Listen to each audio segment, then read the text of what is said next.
Hey there, so today I just wanted to have a look at diving for lobsters in the UK. Got a few tips and tricks just to try and make it as easy as possible. We're going to pop down to the coast in a second. Really quick look at the kit I'm taking down first, just so we know what we're starting off with. So not much that we really need. Got my dive buoy, bit overkill, but that's what I've got. Attached to the side, got this little tickle stick. It's all effectively all this is a wire with the bend at the end of it there. It's about 45 degrees. I can't quite find the exact rules on this in the UK. I've read before, I think that the 45 degrees is the limit, but I couldn't find you any perfect guidance on that. Not too much on that. The other thing I've got is dive buoy, dive bag. It's a old nylon bag, so they do get quite waterlogged and heavy. But that's just the kit that I happen to have right now. Main thing I'd say with the tickle stick is that you're not trying to hook a lobster out of where it is. What you're trying to do is to tap it from behind and get it to scuttle out towards you backwards. But what we'll do, pop down to the coast, have a look around. Hopefully we can find a lobster and you can easily demonstrate the best way of picking one up, taking one out. All right.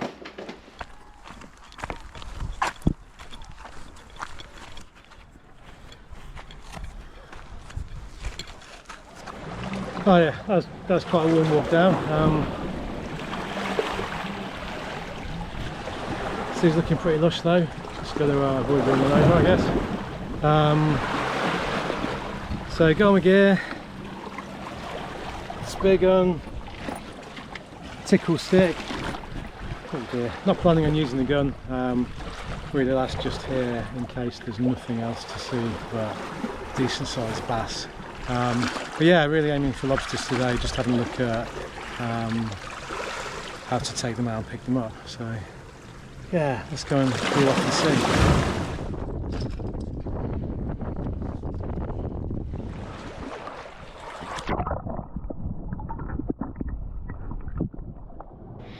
So yeah, straight in. We're going on the low tide, so we're straight below that intertidal region. Have a look down just where we are, some bait fish there. Yeah, have a little look. Might get lucky at the start of the dive. Some baby pollock there, so classic association I think. I always feel like it's a promising spot if there's some baby pollock, and have a look in these little cracks here, see what's going on. A little bit further along there's a couple of conger which occupy the same kind of little holes the lobsters do, and you've got those prawns there that feed on the remains, you know, the bits of food they can get left over from the conger. A little bit further out there's a crab pod there. It's always interesting to see what's going on. A few bits in here. There's another conger. A bit unfortunate. You can see a lobster and a brown crab in there too.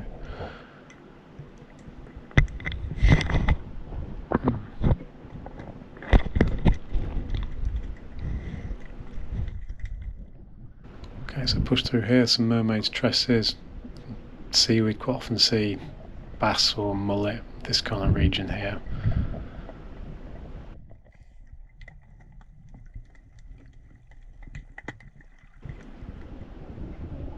Okay, and again, see these juvenile pollock. I quite like sand meets rock because it means you've got a bit of space to see what's going on. So again, have a little look at these crags, fairly typical places that you'd expect to find a lobster. And there we go.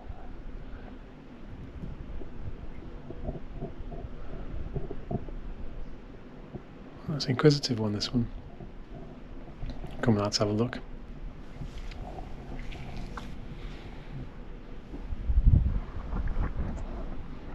Okay, so pop up, drop my bag in, take that tickle stick from the side.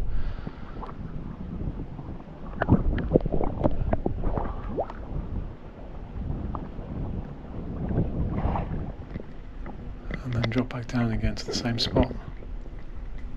A little scrape with my left hand, makes some noise, it brings the lobster out, it's intrigued at what's going on.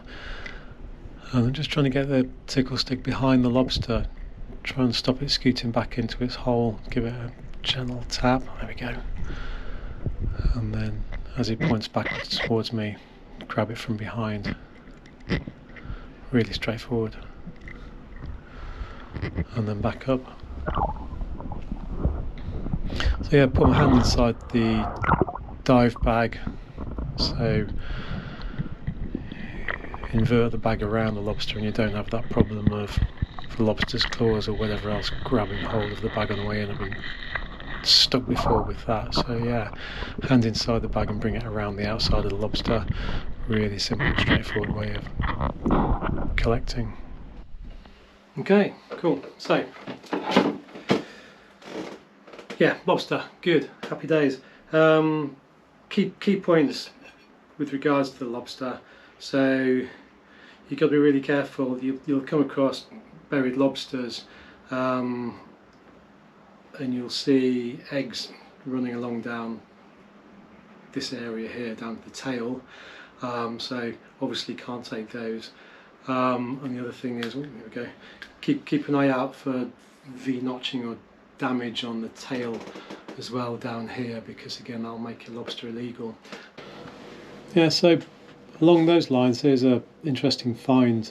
Pulled this up a couple of months ago, a month or two maybe, and you can see that its claws have been bound with elastic bands. So looks like it's probably been picked up by a fishing boat.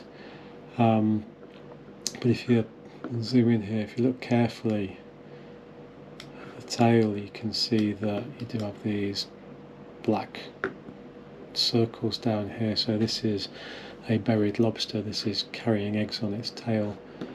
It's a bit of an odd state of affairs, not something that should really have happened.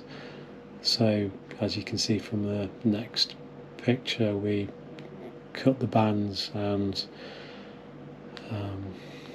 let it go back to where it should be. Make sure that you got the correct size. You can measure it. Normally if they look a bit undersized, then it's probably not worth playing around with. Very old school ruler, we're looking carapace size, so from the back of the eye just down there. So this is 92, 93 millimeters. Thought it was a little bit bigger, but most of these things do look a bit bigger under the water, so just be careful you don't get caught out. We can do, got my dive float, is you can run a little marker, so draw a line along the side there, so if you're not sure or you're thinking this is a bit borderline, then you can put the lobster or whatever else next to that. So that's 90 millimeters, which is the standard for Cornwall. Put the lobster next to it and you can see whether you're okay or you're not. And if you're taking other things as well, you can always put, you know, your crab marker next to it, your bass marker, whatever else. Mind you, it's a bit late by the time you've got a bass. So here, for information purposes, this is the IFCA rules with regards to landing fish and shellfish, and these are specific for the Cornwall area. It does vary around the country a little bit, so you can see lobster 90 millimeters. That's the line that I've put on the dive buoy there. So quick skim through, and there we go. So demonstrates how to measure the carapace size there, which is what we've had a little look at earlier on. Okay, yeah, so really straightforward. Locate the lobster. If you can, make a little bit of noise to try and draw it forward. They're quite inquisitive. They'll quite often come out and have a look at what's going on. So take the opportunity, tap it from behind, get it to spin round, tail ends, pick it up. Happy days. Yeah, hopefully that's useful. If you've got any questions or comments, please pop them below and I'll do my best to answer them. Alright, cheers then, bye bye.